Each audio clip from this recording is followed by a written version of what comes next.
என்ன செய்யணும்? ஹல்லேலூயா. அதுதான் முக்கியம். ஆமென்.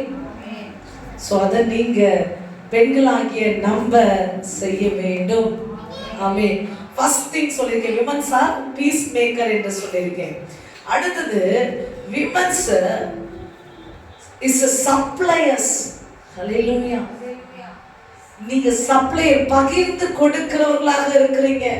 நீங்க தானே இன்னைக்கு வீட்டுல சாப்பாடெல்லாம் கொடுக்குறீங்க. ஹல்லேலூயா. அத எப்படி நீங்க அதை பழகுனீங்க? ஆண்டவர் உருவாக்கி இருந்தார். ஆமென். சப்ளையர்ஸ் ஆண்டவர் வைத்திருக்கிறார். பாருங்க, எலியாவுக்கு ஊழியக்காரருக்கே சாரிபாத் விதவை என்ன பண்றாங்க? சப்ளை பண்றாங்க, போஷிக்கிறாங்க. ஹல்லேலூயா. நீங்க உணவுகளை கொடுக்கிறவர்களாக இருக்கிறீங்க, சப்ளையர்ஸ். என்ன மாதிரி உணவுகளை கொடுக்க வேண்டும்? ஸ்பிரிச்சுவல் சப்ளையர்ஸா இருக்க வேண்டும். ஆமென். ஹல்லேலூயா. ஹல்லேலூயா. என்ன சப்ளையர்ஸா இருக்கணும்? பிசிக்கல் சப்ளையர்ஸாவும் இருக்கணும், ஸ்பிரிச்சுவல் சப்ளையர்ஸாவும் இருக்கணும். அப்படின்னா என்ன? அப்படின்னா ஆவிக்குரிய உணவையும் உங்கள் பிள்ளைகளுக்கு கொடுக்கிறவர்களாக இருக்க வேண்டும். என் பிள்ளை நல்லா வளரணும், ஸ்ட்ராங்கா இருக்கணும், அதனால கேழ்வரகு, தானியம், பேரிச்சம் எல்லாத்தையும் கொடுக்கிறேன். ஆனா பரலோகத்துக்குள்ள வராது. அல்லேலூயா. ஆண்டவரோட இணையாது. அதோடு அதையும் நீங்கள் கொடுக்கிறவர்களாக கர்த்தர் உங்களை வைத்திருக்கிறார்.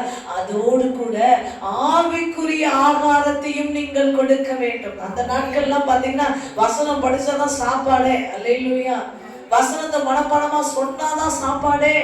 இன்னைக்கு அப்படியா? நீங்க என்ன சொன்னாலும் நாங்க சாப்பாட்டுல முதல்ல இருப்போம். அல்லேலூயா. வசனத்தை மனப்பாடம் பண்ண மாட்டோம். அல்லேலூயா. அப்படின்னா ஏன் தெரியுமா? அன்னைக்கு ஆவிக்குரிய ஆகாரம் கொடுத்ததுனால இன்னைக்கு இங்க உட்கார்ந்து இருக்கீங்க. அல்லேலூயா.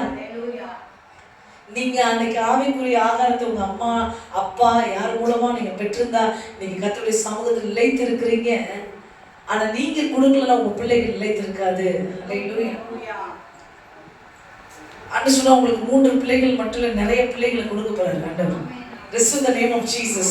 Amen. You are not have a 3 daughters.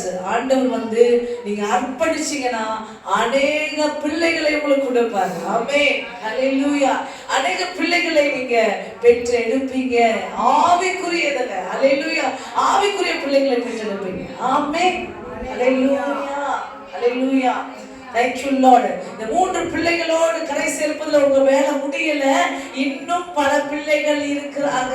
ஒருவேளை உங்க சொந்த ஜனத்துல இருக்கிற பிள்ளைகளை கூட நீங்கள் கர்த்தருக்குள்ள வளர்ப்பீர்கள். ஆமென். கர்த்தருக்கு நேராக திருப்புவீர்கள். கர்த்தர் அநேக பிள்ளைகளுக்கு கொடுக்கிறார். ஆமென். சரி, நான் என்ன சொல்லிட்டு இருந்தேன்? ஆவிக்குரிய ஆகாரத்தை கொடுக்க வேண்டும். ஆமென். அப்ப நமக்குள்ள ஆவிக்குரிய ஆகாரம் இருக்கணும், மிக முக்கியமா. ஆமென். சமையல் செய்ய சாப்பாடு கூப்பிட முடியும். ஆமாவா இல்லையா? சமையல் தெரிஞ்சாதானே நான் வாங்க விருந்துக்கு கூப்பிட முடியும். ஆமென். தெரியாம கூப்பிட முடியுமா? முடியாது. அதுபோல உங்களுக்குள்ள தேவனுடைய வசனம், அவருடைய வார்த்தைகள் இருந்தாதான் நீங்க உங்க பிள்ளைகளுக்கு சொல்லி தர முடியும். தேவன் அன்பானவர், தேவன் உனக்கு உதவி செய்கிறவராய் இருக்கிறார், சகாயர் அவர் தான். மனுஷ உதவிய நாடாத கடவுள் உதவிய நாடு. இதெல்லாம் நீ உன் பிள்ளைக்கு சொல்லி தர வேண்டும். ஆமென். ஹல்லேலூயா. எத்தனை பேர் சொல்லி கொடுத்துருக்கீங்க? மனுஷ உதவியை பார்க்காத கடவுள் உதவியை பிடின்னு எத்தனை பேர் உங்க பிள்ளைகளுக்கு சொல்லி கொடுத்துருக்கீங்க? What about you? What about everybody? ஆமா, பாருங்க நீங்க எப்படி மிஸ் பண்ணிருக்கீங்க. அப்போ உங்க பிள்ளைங்க உங்களை தான் பிடிப்பாங்க. ஹல்லேலூயா. கர்த்தரை நீங்க பிடிக்க கற்றுக் கொடுங்க. ஆமென்.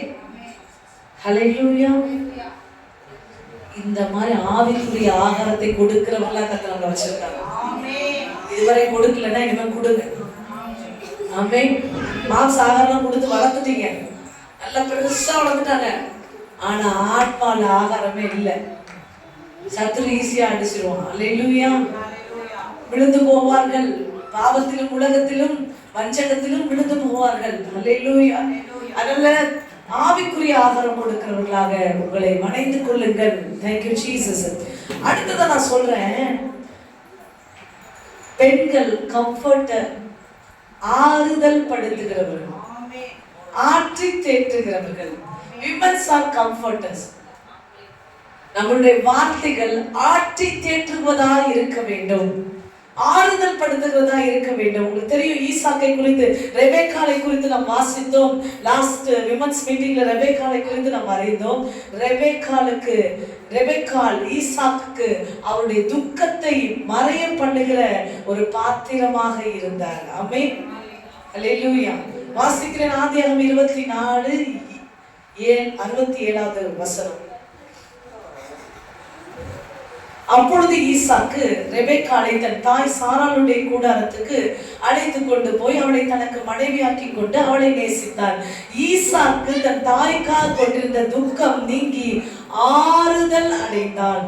ஆமென். மனைவியால ஆறுதல் அடைந்தான். அல்லேலூயா. நம்மள கர்த்தர் அநேகருக்கு ஆறுதலாய் வைத்திருக்கிறார். துக்கத்தை மறைய பண்ணுகிற அருமருந்தாய் வைத்திருக்கிறார். ஆமென், ஹல்லேலூயா. சோ நம்ம ஒரு கம்ஃபர்ட்டர். ஆறுதலா இருந்திருக்கிறீங்களா? அநேகருக்கு ஆறுதலா இருந்திருக்கிறீங்களா? ஆமென். நீங்க அநேகருக்கு ஆறுதலா இருந்தீங்க என்று மற்றவர்கள் உங்களை பார்த்து சொல்ல வேண்டும். ஆமென். கர்த்தருக்கு ஸ்தோத்திரம். ஆமென். அடுத்தது நான் சொல்றேன், பெண்கள் காஸ்பல் அனௌன்சர் சொல்லுவாங்க, மெசஞ்சர் சொல்லுவாங்க. அவங்ககிட்ட ஒரு செய்தி சொன்னா ஊரை தாண்டி உண்டு போன தமிழ்நாடு தாண்டி கர்நாடகா ஆந்திரா கூட போகும். அல்லேலூயா. எதுவும் உள்ள இருக்காது, வெளியில வேகமா பரவும். ஆனா அது ஒரு விதத்துல உண்மையா இருந்தாலும் அதை கையாளுவது கர்த்தருடைய பிள்ளைங்க எதை சொல்ல வேண்டும். ஆமென். பாருங்க, அவன் ஞானத்தோடு அதை கையாள வேண்டும். ஆமென். ரகசியங்களை காத்துக்கொள்ள வேண்டும். முதலாவது இந்த இடத்துல காஸ்பல் அனௌன்சர். அதனாலதான் இப்படி இருந்ததுனாலதான் இது நெகட்டிவான குணம் நீங்க நினைக்கிறீங்க அப்படின்னா அதை கையாள தெரியாதவரை நெகட்டிவா இருக்கும் உங்களுக்கு. ஆமென். This is one of the positive thing. நம்மளால, பெண்களாகி நம்மளால ஒரு விஷயத்த 10 பேருக்கு சொல்ல முடியும் ஒரே 2 மணி நேரத்துல. நீங்க யாராவது ஜெயிச்சு சொல்லுங்க, 2 மணி நேரத்துல ஒரு 10 பேர்கிட்ட போய் ஒரு கதையை சொல்லுங்க. நம்ம ஆரம்பத்துல சொன்ன மாதிரியே சுவாரஸ்யமா சொல்லுவோம். அல்லேலூயா, அல்லேலூயா. சொல்லணும்னு முடிவாயிடுச்சுன்னு வச்சுக்கோங்க, எப்பேற்பட்டாவது சொல்லிடுவோம். ஒன்ன கூட விடாம, ஒரு லிட்டில் பிட்ட கூட விடாம சொல்லுவோம். இது ஆண்டவர் நம்மை உருவாக்கி இருக்கிறார். இதை எப்படி கையாள வேண்டும் என்பதை நாம் கையாளும் போது நாம் அந்த இடத்துல தேவனை மகிமைப்படுத்துவோம். அல்லேலூயா. மகதிலே நாம் மரியாளுக்கு ஏன் ஆண்டவர் காட்சி கொடுத்தாருன்னா இதான் விஷயம். அவளுடைய அன்பு மாத்திரமல்ல, அவள் போய் எல்லாருக்கும் சொல்லக்கூடியவளா இருக்கா. சமாரிய ஸ்திரீயை ஏன் சந்திச்சாருன்னா அவள் போய் ஊருக்கே சொல்லக்கூடியவளா இருக்கிறா. அல்லேலூயா. சோ நீங்க காஸ்பலை ஷேர் பண்ற ஒரு நபரா கர்த்தர் உங்களை உருவாக்கி இருக்கிறார். ஆமென். எதை நீங்கள் 10 பேருக்கு சொல்ல வேண்டும், 2 மணி நேரத்துல 10 பேருக்கு சொல்ற அந்த கெப்பாசிட்டியை எதுல பயன்படுத்தணும்னா கர்த்தர் செய்த நன்மைகளை சொல்லுவதில், கர்த்தருடைய நாமத்தை சொல்லுவதில், கர்த்தருடைய பிள்ளைகளுக்கு ஆறுதல் அளிப்பதில் இதில் நீங்கள் செலவிட வேண்டும். ஆமென், ஹல்லேலூயா. சோ நம்மள மெசஞ்சரா தான் வச்சிருக்காரு. என்ன மெசஞ்சரா? ஸ்பிரிச்சுவல் மெசஞ்சர் உலகம் சொல்லும். ஆனா நம்ம என்ன தெரியுமா? காஸ்பல் மெசஞ்சர்ஸ் நம்ம. ஆமென். சுவிசேஷத்தை சொல்லுகிறவர்கள், சுவிசேஷத்தை பரப்புறவங்க. ஆமென். என்ன பரப்பணும்? நம்ம சுவிசேஷத்தை பரப்பணும். ஆண்டவரை பற்றி செய்திகளை அநேகருக்கு நாம் பரப்ப வேண்டும். ஆமென். ஹல்லேலூயா. லாஸ்ட் திங் நான் சொல்லிறேன், we are a saviors. Hallelujah. Esther பாருங்க, யூத குலத்தை ரட்சிக்கும்படி எஸ்தரை ஆண்டவர் ராஜாத்தியாய் வைத்தார். அல்லேலூயா. உங்களை ராஜாத்தியா ஆண்டவர் நீங்க ராஜாத்திங்க தானே? உங்களே நீங்க சொல்லிக்கலாம் ராஜாத்திகளா கர்த்தர். ஆமா, அவங்களாம் பெற்றுக்கொண்டாங்க உடனே. அல்லேலூயா. நான் ராஜாத்தி. அல்லேலூயா. ராஜாத்தி ராணி. அல்லேலூயா. என்னையே நான் தேவன் அப்படி அழைத்தார், அப்படி உயர்த்தி வைத்தார் என்றால் அநேகருடைய ரட்சிப்புக்காக. அந்த உயர்வான ஸ்தானத்தை எனக்கு தேவன் ஏன் கொடுத்தார் என்றால் அநேகருடைய ரட்சிப்பு, யூத குலத்தின் ரட்சிப்புக்கு. ஆமென். ஹல்லேலூயா. கர்த்தருக்கே மகிமை உண்டாகட்டும். ஆமென். சோ சேவியரா ஆண்டவர் எஸ்தரை போல வைத்திருக்கார், டெபோராளை போல யுத்தத்தில் பிரேவ் உமனா. நம்ம எல்லாம் சாஃப்ட் தான், சாஃப்ட் நேச்சர் தான், ஆனா உள்ளத்துல ஒரு தைரியத்தை வைத்திருப்பார் ஆண்டவர். எல்லா பெண்களுக்கும் ஒரு தைரியம் இருக்கும். இது எப்படி பாருங்க, அந்த தைரியம் இருந்ததுனால தான் பிள்ளைப்பேட்டில் அவ்வளோ பெரிய வலியை தாங்க முடியுது. அல்லேலூயா. யாராவது ஒரு ஆண் மக்கள்கிட்ட சொல்லுங்க, சின்ன வலிக்கே துடிப்பார்கள். அல்லேலூயா. சின்ன வலியை தாங்க முடியாது. அல்லேலூயா. கடுமையான வலியை மிக நேரத்துக்கு தாங்குற ஒரு மன தைரியத்தை தேவன் வைத்திருக்கிறார். ஆமென். ஹல்லேலூயா. டெபோராளை போல தேசங்களுக்கு தாய்களாக கர்த்தர் உங்களை வைத்திருக்கிறார். ஆமென். அநேக ஆவிக்குரிய பிள்ளைகளை விசுவாசத்தில் நீங்கள் பெற்றெடுக்க வேண்டும். அப்படின்னு என்ன தெரியுங்களா? ஆவிக்குரிய பிள்ளைகளை விசுவாசத்துல வளர்க்கணும். ஆமென்.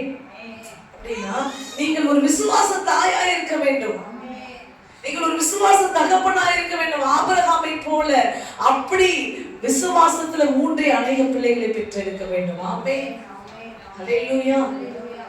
இவ்வளவு காரியங்களை கர்த்தர் நமக்கு வைத்திருக்கிறார். ஆமென். இத்தனை பெரிய நோக்கத்தோடு நம்மை ஆண்டவர் இந்த உலகத்திற்கு பெண்ணாக அனுப்பி இருக்கிறார். ஆமென். இன்னும் பல காரியங்களை நான் தெரியப்படுத்த, மிக முக்கியமான சில காரியங்களை உங்களுக்கு சொல்லியிருக்கேன். கடைசியா சொல்லுகிறேன், நீங்கள் கட்டுகிறவர்கள். ஆமென். ஆமென். பில்டர்ஸ். நீங்க கட்டுகிற, விமன்ஸ் ஆர் பில்டர்ஸ்.